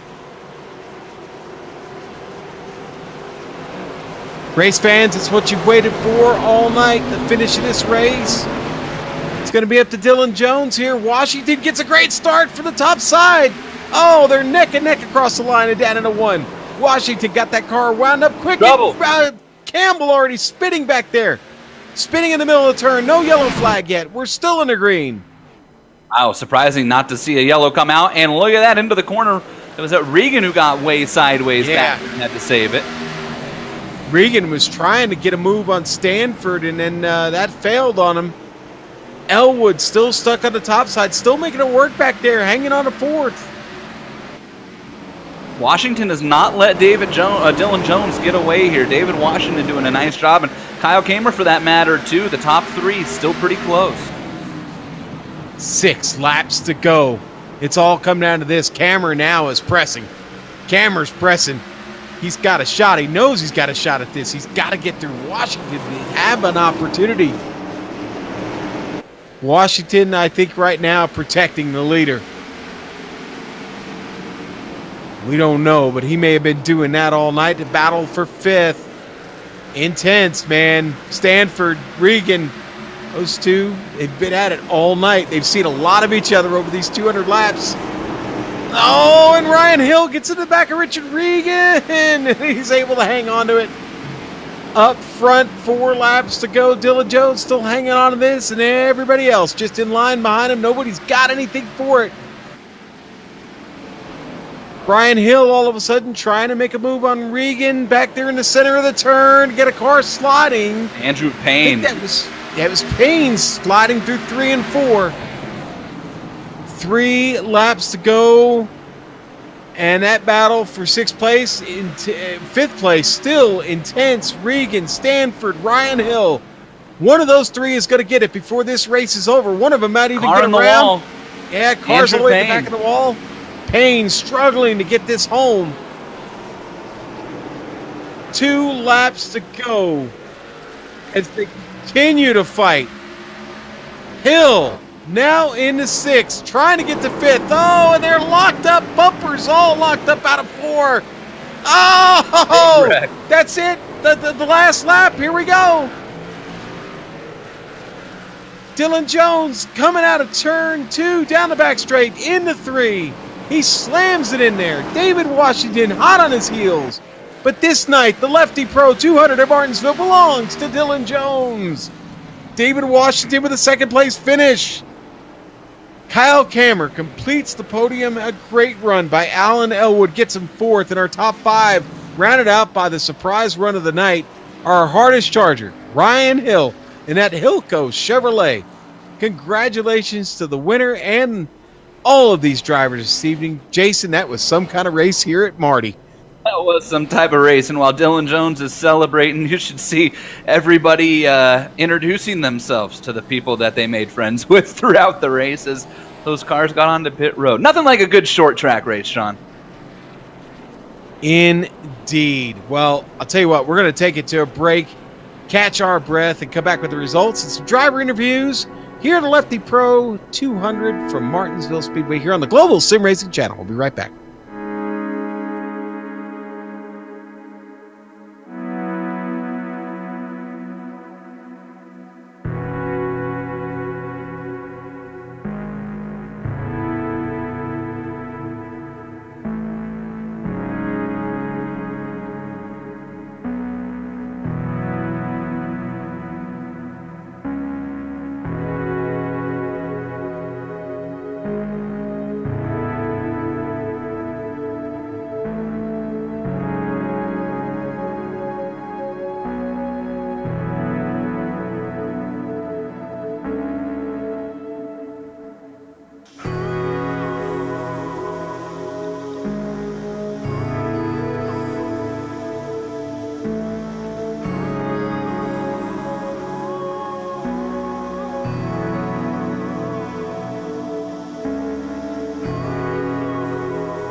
Another great race here in the AdPro 360 Cup Series tonight here from Martinsville Speedway. The Lefty Pro 200 is done, and we've now got the results for you here. Let's look at them now. Dylan Jones locks himself into the playoffs with a win. David Washington, or I'd say the playoffs, he's already in the playoffs and locks himself into that championship race in just a few weeks. David Washington, second place tonight. Kyle Kammer, big third place run. He'll enjoy those points. He needs them Alan Elwood, 4th place for him. Ryan Hill, number 55, rough and tumble there, but he gets it done. Gets a top 5 for him. 6th place going to go to Eric Stanford. Ethan Moore in a number 23 hangs on to finish 7th. Andrew Payne, talk about hanging on. Andrew did it. He finishes 8th. The 46 of Richard Riggin going to come up a little short tonight. A little bit of trouble for him on track, and it just got him behind, and he's not able to make it up. He'll finish 9th. Jesse Abraham, well, he finished 10th. And Jesse, tell you what, hats off to you for that, man. You hung in there. Tanner Tallarico didn't always have the luck he needed tonight. He'll finish 11th. Gerald Campbell, talk about bad luck. Gerald didn't have any of it from the very beginning. The number 6 will finish 12th. 13th goes to Colton Salick in the number 99. The number 62 Jay Queen. 14th for him.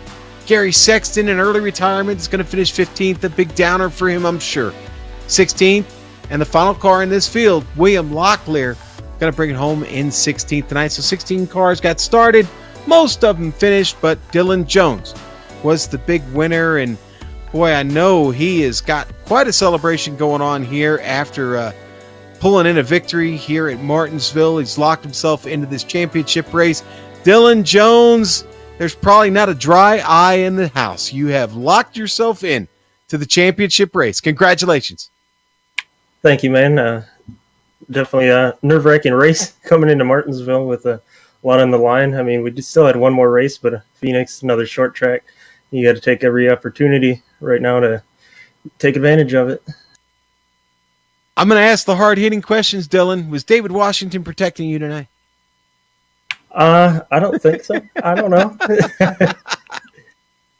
It was a fun race to watch. Honestly, I thought everybody was on pretty good behavior for most of the evening. We didn't really pick up a lot of cautions. We got a couple there at the end, but where was the place to restart this race? It looked like the bottom, but towards the end of the race, it seemed like the top line was starting to move. That last restart, Washington, you got a great restart from the top side. Oh, yeah, old tires outside was definitely better.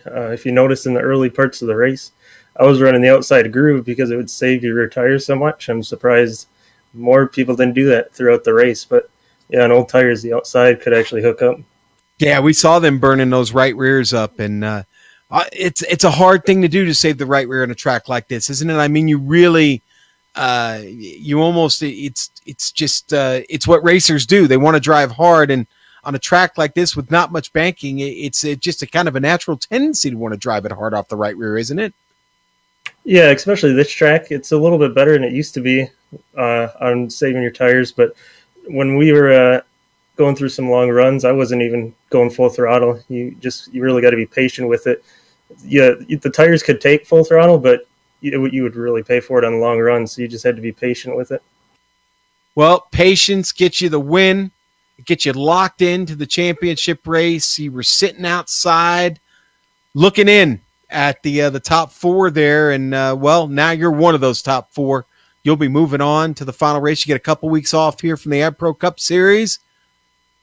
What do you do here for that last race? You take it easy, or do you go for another win? You always got to go for the win. Come on. Right.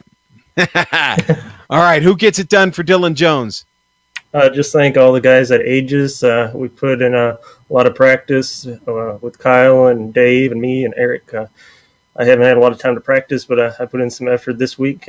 Thank you to all the guys at GSRC for putting the broadcast on. It will be fun to watch after this, and all the guys at SSCA for the overall clean race tonight. Yeah, it was a particularly clean one for Martinsville. That's Dylan Jones. We thank him. We congratulate him once again for the big win here tonight in Lefty Pro 200. And now, David Washington. I'll tell you what, old D-Wash had himself quite a race going this evening. And he'll take it home in second. And I'm going to ask him the same thing that I asked Dylan Jones, because we asked the hard-hitting questions here, David. Were you protecting him? Not much. No, he didn't need any protecting tonight. I think we got about 2 hours of practice in last night, and I was supposed to get on earlier this afternoon to practice, but I wasn't able to. So I had to wing it. And then, of course, I didn't take into consideration the weather change, and it kind of threw me for a loop. So I was pretty much the whole race trying to adjust my brakes and my line and trying not to get in anybody's way. Overall, it was a good car. Well, I'll tell you what, the Aegis cars, period, look good. And now a couple of the Aegis cars are locked into the championship race. Got to be a pretty good feeling for the team. We really took some time off over this season here to kind of relax and have fun and not worry about anything and try to stay, within the points range to when the chase does start, to make each round and see what we can do from there. And it's worked out in past time where you don't see us the first half of the season and then you'll see us at the end or the start of the run where you really have to start doing good. So lately I've actually been able to get in a lot of practice with Jones and the rest of the team. And like I told you the last time we talked, I have to practice. People don't – they expect certain things. And when I'm doing the opposite, it kind of looks funny. But you know what? Oh, you broke up on me there at the end, David. You said, you know what? And then I lost you. What did you say? Oh, no, I said people expect you to do certain things when you hit the track, and when you don't practice, it just doesn't show. Yeah. Well, listen, the practice was evident this evening. You guys were dialed in. A great race. As I said to Dylan, the field honestly drove this track pretty well this evening. There were a couple of close moments. In fact, my partner Jason had made the comment that there were some world-class wreckers in this field, just meaning the fact that some of the saves we saw, some of the drifting through the turns were just incredible. There were literally half a dozen saves this evening that could have brought out half a dozen more caution flags. So great job on the field. Great job by you. Who would you like to thank before we let you go? I give a big shout out to Kyle Kammer, Dylan C. Jones, Andrew Freenash, Eric Stanford, Shane Parrish, all the guys at Aegis that put in a lot of practice this week, and they're really doing a good job. And it's the next round. All right. Well, that is David Washington, and again, our congratulations to him.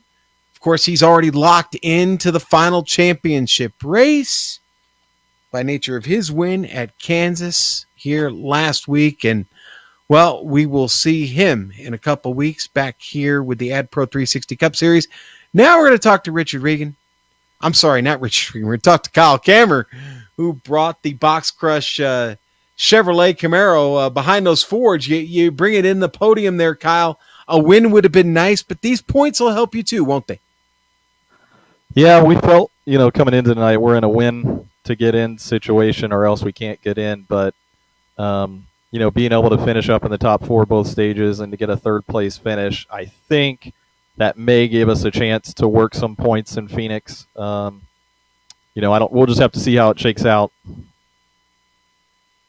Well, Kyle, so you mentioned Phoenix. You brought it up first. How are you at Phoenix? I mean, it's a tough track. It's tricky there. Well, typically I'm not very good there, but I would have told you the same thing about Martinsville, a few days ago. Two nights ago, Freenars spent 2 hours with me, and last night Washington and Jones spent about 2 hours with me working on Martinsville and specifically on entry, and we found out that I had a mechanical issue with my setup. So now I'm wondering, what is Phoenix going to be like? Because I was thinking Martinsville and Phoenix, this isn't going to be good for me, but now I'm wondering if I have a chance. Well, listen, everybody's got a chance, but you got to show up to do it first. So, listen, it was a great race this evening. You had to battle hard to really get that third spot sealed, because it seemed like, well, you found yourself behind, obviously, Washington and Jones quite a bit, but you also found yourself in a little bit of this traffic we saw this evening. Tense moments out there for you. Really hard to keep your focus for 200 laps here. Man, everybody was pretty aggressive tonight, and the 46 and the 5 and the 93 and even the 19. Man, they were all around me. It seemed like on every restart, I felt like I was having to be more defensive and mirror drive than I was driving out the front. But I felt like once I cleared them, then I could just put my focus forward, and it seemed all right after that. But yeah, you're right. There was a lot of moments where I felt like I had to be really, really defensive. Well, Kyle, you're going to have one more chance to get yourself into this championship race, and it will be in a couple weeks. The time off will give you a chance to practice and focus about that. Who would you like to thank before we call it a night? Yeah, Interstate Batteries and Box Crush for sponsoring my car for the year, both in the Cup Series and the Xfinity Series. And then Washington, Jones, and Farinars and Stanford, they've all been practicing and working with me a lot lately, and I'm appreciative of their time. My wife for letting me get out here and run with these guys a couple nights a week. Yeah, GSRC, SSCA, everybody for putting on the show. And Kyle, we thank you, buddy. And well, that's a good man that thanks his wife, man. He knows he knows where his bread is buttered there. That's good job there, Kyle. All right, Kyle Kammer, big third place finish for him tonight, and we'll see him in Phoenix in a couple of weeks. But folks, it's time to remind you who sponsored this thing tonight. Well, that was LeftyPro.com. Lefty Productions has over 10 years experience in digital media production. They specialize in aerial, drone, video, and photography, as well as commercial video production, motion graphics, editing, and filmmaking. Yeah, they'll make a movie for you. George Lucas style even if you want. Give them a call. Look them up. Let them help you turn your ideas into reality. They'll go anywhere. Meet your needs. Lefty Productions is a licensed commercial drone operator. Remember that, because that's important. You want to get a hold of them, contact Gary over there. Gary at LeftyPro.com. No funny spelling the name Gary. It's just Gary at LeftyPro.com. We also want to thank AdPro 360, our title sponsor. AdPro 360, they're an advertising agency that specializes in digital and social media marketing. For more information, you can go to their website at adproresults.com. We also want to thank everyone at the Simulated Stock Car Association for organizing the AdPro 360 Cup Series and contracting the GSRC to broadcast it. On screen now are just some of the companies, equipment, and software that make this broadcast and every broadcast we have here on the Global Sim Racing channel possible. Iconic music that lets your ears alert your eyes. You're watching a GSRC production. Comes a courtesy Eric Ekholm and June Lalonde. See the screen for how to contact each of them. Folks, real quickly, hit the subscribe button before you leave. Get over to the iRacing Esports Network on YouTube, the Lionheart Retro Series and the Lotus 79 at Gateway Motorsports Park. Sage Karam, IndyCar driver Sage Karam, is in the field tonight. Going to try his luck with the boys from the Lionheart Retro Series. Go join them now.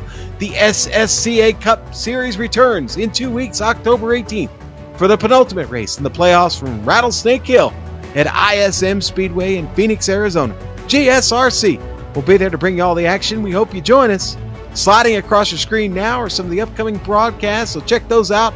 Mark them down on your calendar. Visit our website, www.globalsimracingchannel.com.